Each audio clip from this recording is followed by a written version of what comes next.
और जब कृति हम सबके सामने मौजूद है और आप सभी जैसे चिंतक भी मौजूद हैं, तो आने वाले समय में वास्तव में विचारों का और प्रतिक्रियाओं का आदान प्रदान होना लाजमी है। कार्यक्रम को आगे बढ़ाते हुए मैं यहाँ पर हमारे बीच फगवाड़ा से पधारे अनिल पांडे जी को पुस्तक पर वक्तव्य के लिए आमंत्रित करूँगी। और अनिल जी ने इस पुस्तक में जो चंद पंक्तियाँ लिखी हैं उन्हें आपके समक्ष एक बार ज़रूर रखूँगी। अनिल जी इस पुस्तक में लिखते हैं, राकेश शर्मा मानते हैं कि सर्जना कर्म करना सर्जक की विकलता का प्रतिफल है। जहाँ ठहराव होता है विकलता वहीं महसूस होती है। इधर टीवी पर दृश्य चल रहा हो और उधर कविताएं लिखी जा रही हैं, इधर अखबार पढ़ा जा रहा हो और उधर उपन्यास तैयार हो रहा हो, ऐसे नहीं लिखा जाता है साहित्य और न ही इसमें किसी प्रकार का हित संभव होता है। राकेश की माने तो लेखन धीरज की मांग करता है। बिना धैर्य के किया गया लेखन सिर्फ कागज कार्य करने का काम होता है। तो ये लिखने वाले अनिल जी को अब सुनने का समय है। ससम्मान आमंत्रित हैं आदरणीय अनिल पांडे जी फगवाड़ा से।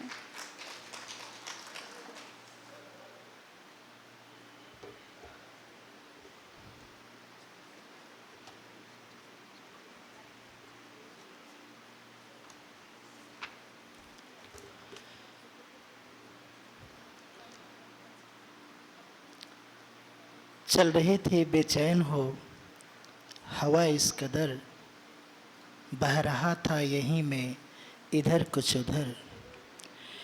उठा एक झोंका कि बस सब्र खा गए, थोड़ी देर के लिए ही सही कहीं गुजर पा गए। बंद हुई जब चलनी हवा तो सोचा कहाँ आ गए, और पहुँचा जब यहाँ तो लगा घर आ गए। पहुँचा जब यहाँ तो लगा घर आ गए। मंचासीन सभी विद्वद्गण को सादर प्रणाम।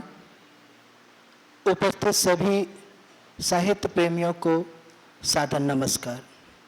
गुरुजन, पुरजन और परिजन जितने लोग भी उपस्थित हुए हैं उन सभी तक हमारा नमस्कार और प्रणाम पहुँचे। बहुत ज़्यादा नहीं बोलूँगा क्योंकि बहुत कुछ कहा जा चुका है और जो बाकी है उसे विद्वत लोग कहेंगे। संदर्भ किताब का है, संदर्भ एक ऐसे व्यक्तित्व का है जिसने 60 वर्ष जी भर के जिया है। तो उन संदर्भों में से कुछ बातें आपके साथ साझा करूंगा और मैं ये मान कर चलता हूँ कि वह जो कुछ बातें हैं वह आप सबके भी मन की बातें हैं, हृदय की बातें हैं। पहली बात तो ये कहना चाहता हूँ कि जीवन एक उत्सव है। मनुष्य का पहला और अंतिम उद्देश्य उत्सव होता है। जिस भी स्थिति से भारतीय परंपरा में उत्सव माना जाता है। 60 साल निर्बाध रूप से जी ले जाना एक संघर्ष को दिखाता है, एक श्रम को दिखाता है, एक परिश्रम को दिखाता है। जी तो सभी ले जाते हैं, सभी जी ले जाते हैं, लेकिन जीते हुए दूसरों के लिए कुछ मार्ग चिन्हित कर जाना, एक नए पथ का सृजन कर जाना और उस पथ पर चलने के लिए प्रेरित कर जाने का जो कार्य करते हैं वो बहुत कम लोग करते हैं। हमें खुशी है इन 60 वर्षों में राकेश शर्मा जी ने ये कार्य किया है और इस कार्य के लिए वो बधाई के पात्र हैं।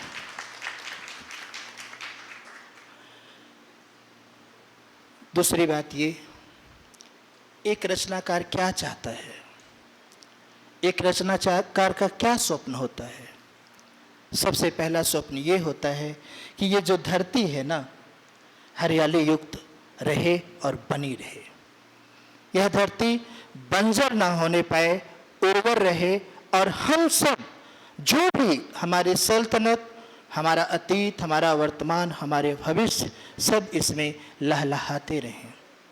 एक रचनाकार क्या चाहता है, ये जो आकाश है ना, ये अपने नीलवर्णी छवि को बरकरार रखे, उसको तमाम प्रदूषण किसी भी तरीके से आच्छादित ना कर पाए। और जब हम आखिर राकेश का मूल्यांकन करते हैं तो पाते हैं राकेश जी ने ये किया है।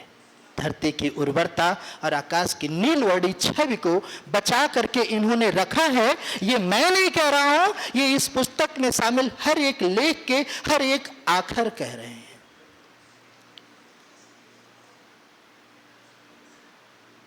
मनुष्य का जो प्रयास होता है वह ये होता है कि किसी को दुख ना पहुंचे और दूसरों का दुख उसके अपने ऊपर चला जाए या वो स्वयं आत्मसात कर ले।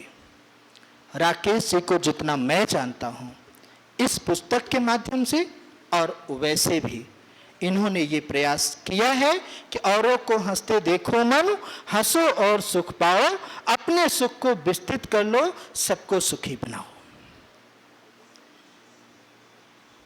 संसार को छवि प्रदान करना,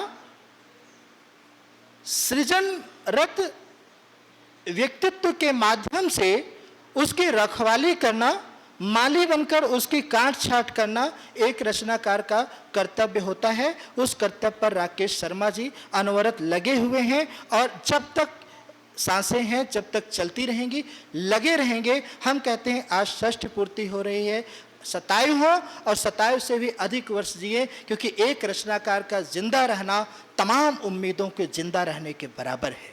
आपकी उम्मीदें जब गायब होती हैं, आप जब संघर्षों में लिथड़ करके घिसट रहे होते हैं, उस घिसटते जीवन को पथ देने का कार्य, मार्ग देने का कार्य एक रचनाकार करता है। वह एक संपादक के तौर पर, एक पत्रकार के तौर पर, एक कवि के तौर पर, एक आलोचक के तौर पर, एक संस्मरणकार के तौर पर, एक साक्षात्कारकर्ता के रूप में राकेश शर्मा जी ने किया है। ये मैं नहीं कह रहा हूं, आखिर राकेश कह रहे। ऐसे समय में जब घर की अलमारी से किताब को बाहर निकाल फेंकने का षड्यंत्र रचा जा रहा है, ऐसे समय में जब रामायण रामलीला को हटा करके वेब सीरीज और सासु भी कभी बहू थी, इन जैसे तमाम वल्गर मटेरियल को घर में लाकर थोपा जा रहा है, ऐसे समय में जब ढूंढी, तिलवा, ढोढ़ा और लाई जैसे भोज्य पदार्थ को हटा करके बर्गर, पिज्जा आदि चीज़ों को थोपा जा रहा है, ऐसे समय में भारतीय संस्कृति का बिगुल बजाना, भारतीय संस्कृति पर आपको बार बार सोचने के लिए विवश करना एक संपादक का कर्तव्य ही नहीं, दृष्टिबोध भी होता है। वह उत्तरदायित्व तो राकेश शर्मा निभाए हैं और निभा रहे हैं। इनको बधाई दिया जाना चाहिए। इनको बधाई दिया जाना चाहिए कि भारतीय परंपरा, रीतियों, नीतियों, आचार, विचार और संस्कार को लगातार साहित्य के विविध उपांगों, कविता, संस्मरण, इवन कहानी भी, जो भी प्रकाशनाधीन है, इसी पुस्तक से हमें पता चला कि सर की कहानी भी प्रकाशनाधीन है, इन सब माध्यम से ये ला करके आपको दिशा दे रहे हैं। इस दिशा देने पर इनको बधाई दिया जाना चाहिए। भारतीय संस्कार पर जो भी व्यक्ति ज्यादा देर तक टिका है वो तथाकथित प्रगतवादियों के हाथ का, प्रगतवादियों के ईर्ष्या का शिकार हुआ है। इस बात को नोट किया जाना चाहिए और नोट किया जाना चाहिए कि स्वयं उपेक्षित होते हुए भी न तो संस्कार को इन्होंने छोड़ा, न तो व्यवहार को छोड़ा, न आचार और विचार को छोड़ा। ध्यान देना चाहिए।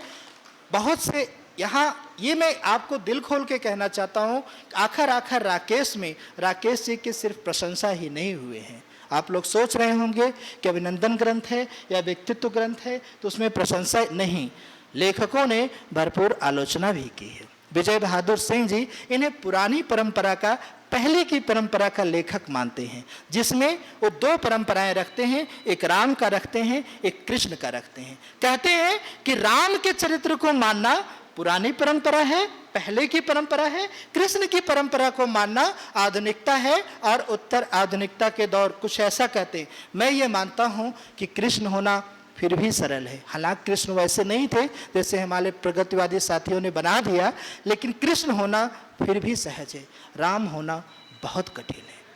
राम होकर के अगर आप जीवन यापन कर रहे हैं और राम के आदर्शों पर लोगों को चलने के लिए प्रेरित कर रहे हैं तो इस बात पर गर्व भी होना चाहिए और घमंड भी होना चाहिए। वह राम ही है जहां जो घर के दो सदस्यों की जुबानी आप पुस्तक में पढ़ेंगे, एक कि आधुनिक तुलसी हैं, मेरे लिए आधुनिक तुलसी है राकेश, अर्चना शर्मा जी ने लिखा, और दूसरा मेरे पापा जैसे भी हैं हीरो हैं, प्राची ने लिखा। इन दोनों राइटरों के वक्तव्य को ध्यान से आप देखेंगे तो आप पाएंगे कि राम को ध्यान में रख कर के ही घर और परिवार को सुरक्षित रखा जा सकता है। कन्हैया बने तो दुनिया घूम रही है और घूमना चाहती है। घर के दीवार, घर के पर्दे को कौन सुरक्षित रखना चाहता है? वो राम के माध्यम से। और हमें ये गर्व होना चाहिए, हमें ये घमंड होना चाहिए कि इन्होंने उसको बचा कर रखा है। इस पुस्तक के आखिर को जब आप पढ़ेंगे, बहुत थोड़ा और बोलूँगा क्योंकि समय हम बहुत लेट पहले ही हो चुके हैं। हम और नहीं चाहते कि आप हमें भी उसी तरीके से झेलें। हम ये चाहते हैं कि 2 शब्द और सुने, उसके बाद फिर हम अपना स्थान ग्रहण करेंगे। अतीत के प्रति गर्व और घमंड एक रचनाकार के पास क्या होना चाहिए? अतीत के प्रति गर्व और घमंड होना चाहिए, वर्तमान के प्रति बेचैनी और तड़प होनी चाहिए, तथा भविष्य के प्रति स्वप्न और चिंता होनी चाहिए। जिस भी व्यक्ति में ये 3 तत्व पाए जाएंगे वह संपूर्ण अर्थों में एक रचनाकार होता है, क्योंकि रचनाकार गढ़ता है, सांचा गढ़ता है, पूरा का पूरा चित्र गढ़ता है। उस चित्र, उस सांचे पर आपको चलना होता है। आप उसी पे चलेंगे जो आपको अच्छा लगेगा। अच्छा वही लगेगा जब रचना का श्रम करेगा। श्रम तभी करेगा जब ये तीनों चीजें उसके अंदर पाई जाएंगी। और हम इस बात को पूरे गर्व के साथ कह सकते हैं, ये मैं नहीं, ये आखिर राकेश भी कहता है और इनका पूरा जीवन भी कहता है कि इन्होंने उस रास्ते पर चला है। ये तीनों चीजें उनमें दिखाई देती हैं। जब आप अतीत की बात करते हैं तो आप बार बार तुलसी की बात करते हैं। जब आप अतीत की बात करते हैं आप बार बार रामविलास शर्मा की बात करते हैं। जब आप अतीत की बात करते हैं आप बार बार पौराणिक कथाओं की बात करते हैं। जब आप वर्तमान की बात करते हैं तो विध्वंस होती मानवीयता की बात करते हैं। जब आप वर्तमान की बात करते हैं पिज्जा संस्कृति और बर्गर संस्कृति में सिमट रही युवाओं की मानसिकता की बात करते हैं। लेकिन जब भविष्य की बात करते हैं तो ये चिंता बरकरार रहती है। और कई बार कहते भी हैं, अनिल हमारा स्वप्न है कि लोग कविता की तरफ लौटें। अनिल हमारा स्वप्न है लोग साहित्य की तरफ लौटें। अनिल हमारा स्वप्न है लोग पुस्तकालय की तरफ लौटें। अनिल हमारा स्वप्न है कि लोग पत्रिका की तरफ लौटें। जो चीज़ें हम आप भूल रहे हैं उन चीज़ों को लाने के लिए, उन चीज़ों को स्थापित करने के लिए अगर एक रचनाकार संघर्षरत है तो उसके संघर्ष को सलाम किया जाना चाहिए। और यह निवेदन किया करना चाहिए कि अगर हमारी उम्र भी उस रचनाकार को, कोई भी रचनाकार हो, अगर हमारी उम्र भी उसको लग जाए तो धरती और सस्य श्यामला होगी, सुंदर और सुंदर से सुंदरतम बनी रहेगी। इन्हीं बातों के साथ मैं अपनी बातें रोकना चाहूँगा क्योंकि बातें तो हैं बहुत सी हाले इस दिल में, पर क्या करें कि समय से हम तोड़े हुए हैं। रख रख के थोड़ा थोड़ा नींबू की तरह सबके सम्मुख आज हम निचोड़े हुए हैं। धन्यवाद।